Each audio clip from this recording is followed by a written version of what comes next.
मैं विशाल M2 technical institute में आपका वेलकम करता हूं। जैसे कि हमने कल सर्वेइंग का इंट्रोडक्शन चैप्टर पढ़ा था, आज हम नेक्स्ट चैप्टर पढ़ने जा रहे हैं लीनियर मेजरमेंट। लीनियर मेजरमेंट काफ़ी इम्पॉर्टेंट है। इसमें से क्वेश्चंस आपको एक न्यूमेरिकल मिलेगा ही मिलेगा करेक्शंस के ऊपर, और इसमें जो इसके इंस्ट्रूमेंट्स हैं जैसे चेन हो गई, पैग हो गया और रेंजिंग रोड हो गई, इन सभी पे क्वेश्चंस आते ही आते हैं। ये काफ़ी इंपॉर्टेंट चैप्टर, इसको हम अच्छे से करेंगे।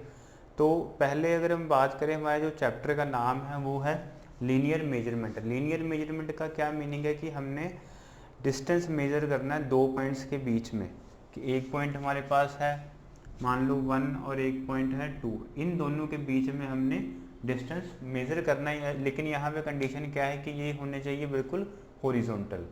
तो वो हम किसके हेल्प से करते हैं? चेन की हेल्प से करते हैं। चेन की हेल्प से भी करते हैं और टेप की हेल्प से भी करते हैं। तो पहले हम सबसे पहले क्या देखते हैं इसमें कि हमारा लीनियर मेजरमेंट का ऑब्जेक्टिव क्या हो गया कि हमने दो पॉइंट्स के बीच में डिस्टेंस को फाइंड आउट करना है। तो इसके बाद फिर हम चेन के बारे में देखते हैं कि चेन होती क्या है। चेन की अगर क्लासिफिकेशन की बात करें तो चेन बेसिकली दो टाइप्स की होती है, मीट्रिक चेन और non metric chain. Non metric chain में आगे फिर हमारे पास क्लासिफिकेशन हो जाती है। पहले हम बात करेंगे मीट्रिक चेन के बारे में।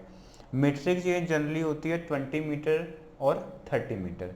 फिर चेन की जैसे मैंने आपको बताया कि 20 मीटर 30 मीटर, इसका क्या मीनिंग है कि जो हैंडल होता है, जो चेन के हैंडल, जो डिस्टेंस मैंने आपको बताया 20 मीटर, वो कहाँ से कहाँ तक होगा?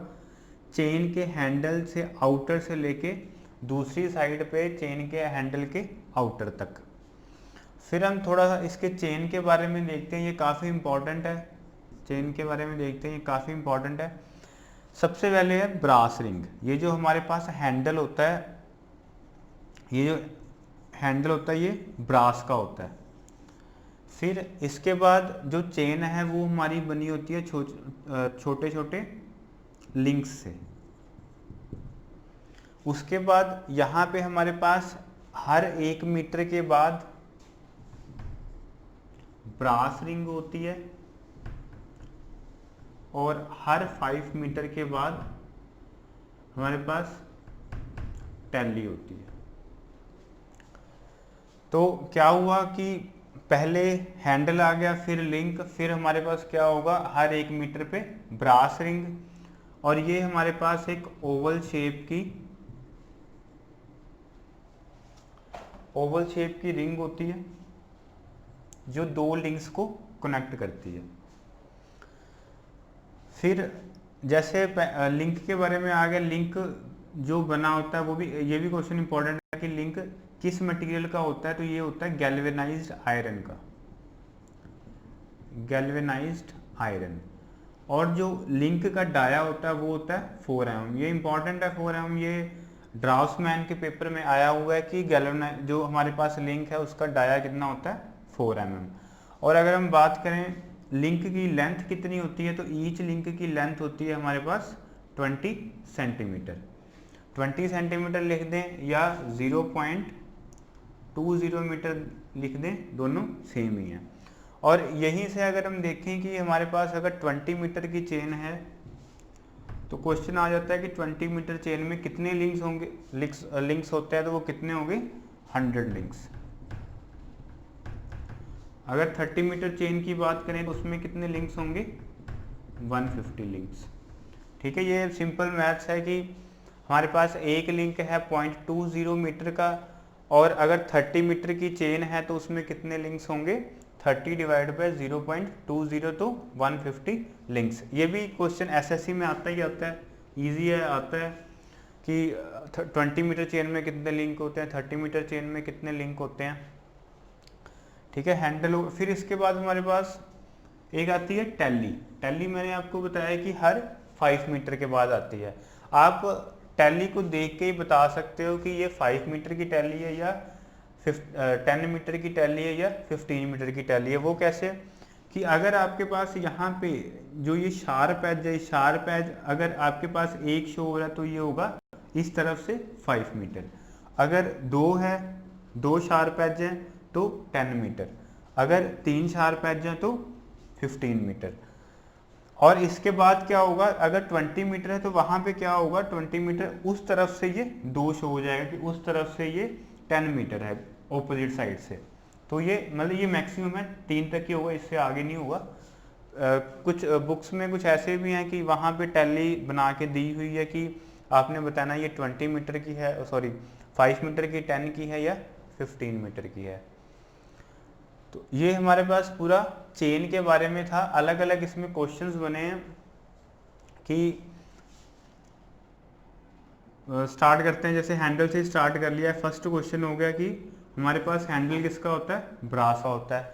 सेकंड क्वेश्चन हो गया कि हमारे पास ये मटेरियल कौन सा है, गैल्वेनाइज्ड आयरन, इसका डाया कितना है 4 mm। फिर हम लिंक्स के बारे में आ जाएंगे कि लिंक्स कितने हैं, एक लिंक की लेंथ कितनी होती है 0.20 मीटर। फिर हमारे पास आ गई टेलिस और ब्रास रिंग। ब्रास रिंग हमारे पास हर 1 मीटर पे ब्रास रिंग होगी, और जब ब्रास रिंग हमारे पास जैसे 4 के बाद 5 मीटर पे ब्रास रिंग नहीं होगी, वहां पे क्या होगी, टेली, या तो ब्रास रिंग होगी या टेली होगी। तो यहाँ पे हमारे पास हर 5 मीटर पे एक टेली होती है। तो आप यहाँ से 7 to 8 क्वेश्चन आपके ऐसे ही बन जाते हैं। नेक्स्ट हम देखते हैं प्रिंसिपल ऑफ सर्वेइंग, कि जब भी काम कर रहे हैं उसका एक बेसिक प्रिंसिपल होता है। जैसे मैंने आपको कल सर्वेइंग का बेसिक प्रिंसिपल बताया था, होल टू पार्ट, ऐसे ही लीनियर मेजरमेंट या चेनिंग जब कर रहे हैं उसका बेसिक प्रिंसिपल क्या है। डायरेक्ट अगर पूछते हैं तो वहां अगर डायरेक्ट आंसर बताएं तो ये इसका जो है ट्रायंगुलेशन, प्रिंसिपल ऑफ चेनिंग क्या है, ट्रायंगुलेशन। अब इसका मीनिंग क्या है कि हमारे पास जैसा भी एरिया हो हमने उसको क्या करना है, ट्रायंगल्स में डिवाइड करना है। जैसे मान लो ये हमारे पास एक एरिया है, अगर इसका हम सर्वे कर रहे हैं तो हमने क्या करना है, इस पूरे एरिया को अलग अलग ट्रायंगल्स में डिवाइड करना है, कुछ ऐसे।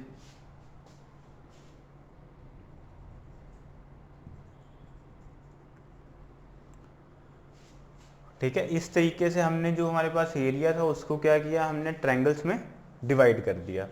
अब यहाँ पे कुछ टर्म्स हैं, और इसमें एक और इम्पॉर्टेंट क्वेश्चन है कि जो हमारे पास जैसे ये एंगल हो गया, ये मिनिमम एंगल जब हम ट्रायंगल्स में आ रहे हैं तो कितना होना चाहिए, ये जो मिनिमम एंगल है ये कभी भी मतलब मिनिमम एंगल 30 डिग्री होना चाहिए, मतलब 30 डिग्री से एंगल ये कम नहीं होना चाहिए। और मैक्सिमम कितना होना चाहिए, 120 डिग्री। ठीक है, ये दोनों इंपॉर्टेंट है क्वेश्चंस कि मिनिमम कितना है एंगल ये 30 डिग्री और मैक्सिमम कितना है 120 डिग्री। फिर यहाँ पे कुछ टर्म्स हैं, मैंने कल भी आपको बताया था कि बेस लाइन, चेक लाइन, साथ साथ में लिख लेते हैं, base line, check line, main line और टाई लाइन।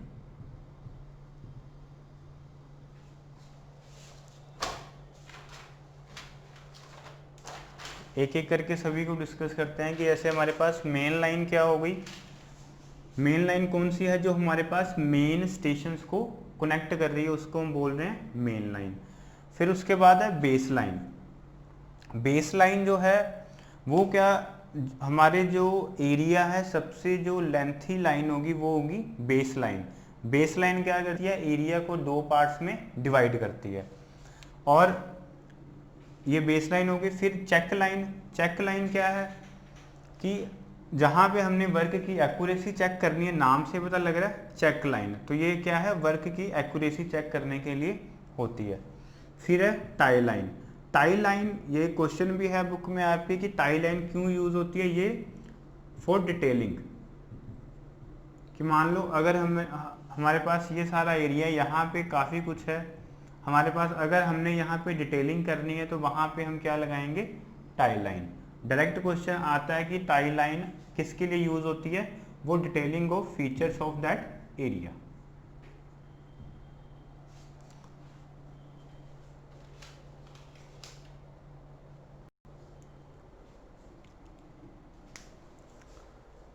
ठीक है, ये था आपके पास प्रिंसिपल ऑफ सर्वेइंग और कुछ टर्म्स की डेफिनेशन।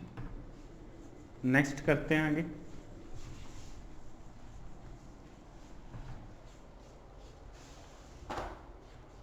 नेक्स्ट हम बात करेंगे कि कौन कौन से इंस्ट्रूमेंट चेनिंग में यूज़ होते हैं। चेनिंग बोल रहे हैं, लीनियर मेजरमेंट बोल रहे हैं, या टेपिंग बोल रहे हैं। तो सबसे पहले हम आते हैं इंस्ट्रूमेंट्स पे। इंस्ट्रूमेंट्स, तो फर्स्ट जो हमारा इंस्ट्रूमेंट है वो है पेग, PEG, पेग। ये किसके लिए यूज होता है? Used for main station, used for main stations. मैं आपको पूरा एक प्रोसेस बता देता हूँ कि चेनिंग होती कैसे है।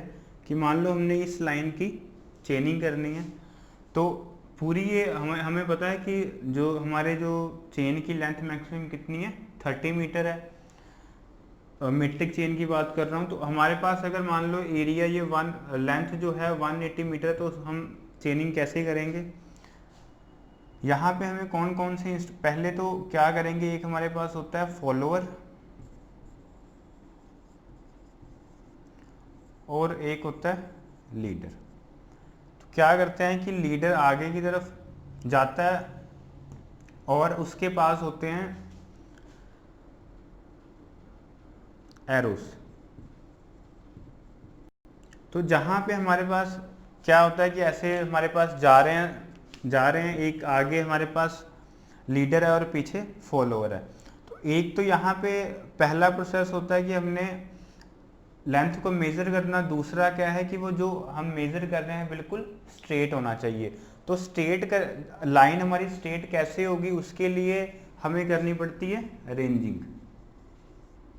अब रेंजिंग का मीनिंग क्या होता है कि हम क्या करते हैं, हमारे पास रेंजिंग रोड्स होती हैं। रेंजिंग रोड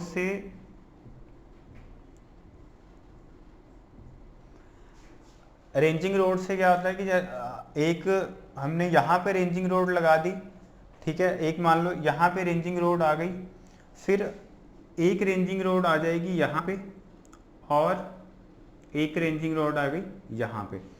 तो करना क्या होता है कि हमारे पास यहाँ पे जो फॉलोअर है और यहाँ पे एक लीडर है। तो लीडर क्या करता है कि फॉलोअर को, नेक्स्ट टॉपिक है इंस्ट्रूमेंट्स, कि हम कौन कौन से इंस्ट्रूमेंट यूज़ कर रहे हैं चेनिंग में। सबसे पहले हमारे पास पेग, PEG, पेग। ये पेग किस लिए यूज़ होते हैं? For main station. ये मेनली वुडन के होते हैं और जो इनका जो इसकी हाइट है वो होती है 15 सेंटीमीटर। देन इसके बाद हमारे पास होते हैं एरोस। एरोज हमारे पास जैसे हमें पता है कि एक इस तरीके से एरोज होते हैं, ये होते हैं आयरन के। और जो इसका आयरन और एल्यूमिनियम और करती बोल एरोज मेनली होते हैं एल्यूमिनियम और स्टील के। और जो इसकी हाइट होती है, एरो की हाइट होती है 40 सेंटीमीटर प्लस माइनस 5 सेंटीमीटर, मतलब 35 सेंटीमीटर भी हो सकती है और 45 सेंटीमीटर भी हो सकती है। थर्ड है हमारे पास रेंजिंग रोड्स। रेंजिंग रोड्स किस लिए यूज़ की जाती हैं? रेंजिंग के लिए। रेंजिंग से हमारे पास क्या होता है कि जो हमारे पास जो लाइन मेज़र कर रहे हैं वो स्ट्रेट रहती है। तो रेंजिंग रोड के बारे में अगर देखें, रेंजिंग रोड की जो हाइट होती है वो होती है 2 से 3 मीटर तक। पूरी जो इसकी हाइट होती है 2 और 3 मीटर। यहाँ पे हमारे पास इस तरीके की स्ट्रिप्स होती हैं, black white black white black white. कईयों में ये ब्लैक की जगह रेड भी होती है। और जो इसकी स्ट्रिप की हाइट होती है ये होती है 20 सेंटीमीटर। देन इसके बाद हमारे पास नेक्स्ट एक टर्म होती है ऑफसेट्स। एक टर्म है हमारे पास ऑफसेट। ऑफसेट का क्या मीनिंग है कि हमने ये हमारे पास मान लो एक मेन लाइन है, मेन लाइन से हमने 90 डिग्री पे कोई भी प्लॉटिंग करनी है, 90 भी हो सकती है और किसी एंगल पे भी हो सकती है, लेकिन मेनली ये 90 होती है कि मेन लाइन से हटके हमने कोई अगर कोई ऑब्जेक्ट हम प्लॉट कर रहे हैं ड्राइंग पे, उसको हम बोलते हैं ऑफसेट। ये 90 डिग्री हो सकता है, 45 डिग्री भी हो सकता है। अब ऑफसेट हमने लेना कैसे, उसका जो इंस्ट्रूमेंट है वो यहाँ पे आएगा हमारे पास। जो फोर्थ इंस्ट्रूमेंट है हमारे पास, इसमें होता है एक cross staff. Cross staff, cross staff कुछ इस तरीके से होता है।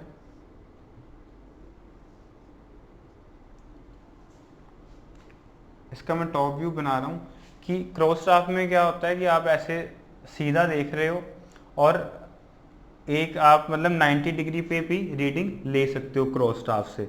इंस्ट्रूमेंट कौन सा हो गया, क्रॉस स्टाफ। अब ये क्रॉस स्टाफ दो टाइप से होता है।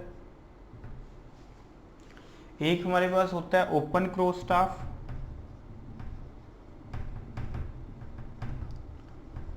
और एक होता है French cross staff. French cross staff. अब इसमें क्वेश्चन क्या आता है कि कौन सा क्रॉस स्टाफ हमारे लिए 90 डिग्री और 45 डिग्री दोनों मेजर करता है। तो जो फ्रेंच क्रॉस स्टाफ है वो 90 डिग्री और 45 डिग्री दोनों ही मेजर करता है, लेकिन जो ओपन क्रॉस स्टाफ है वो सिर्फ 90 डिग्री ही मेजर करता है। ठीक है। इसके बाद हमारे पास जो ऑफसेट के लिए दो और इंस्ट्रूमेंट होते हैं। एक तो हमारे पास क्रॉस स्टाफ हो गया, दो इंस्ट्रूमेंट और होते हैं, उसके बारे में देखते हैं। दो जो इंस्ट्रूमेंट हैं, एक है हमारे पास optical square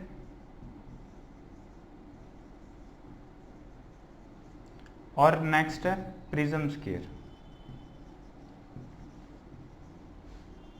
prism square.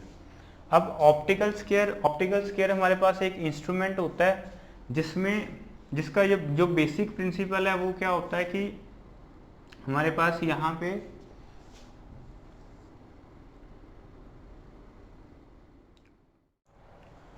Next question हमारा 30 metre chain is found to be 10 centimetre too short throughout the measurement if the distance recorded as 300 metre what is the actual distance.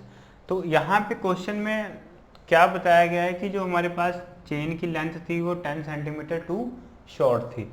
तो यहाँ पे हमें पता है कि जो चेन 30 मीटर थी, अगर उसमें से हम 10 सेंटीमीटर माइनस कर लेंगे तो वो क्या आ जाएगा 29.90 मीटर। तो सेम ये पहले वाला क्वेश्चन ही बन गया। हम क्या लिखेंगे, true into true is equal to wrong into wrong.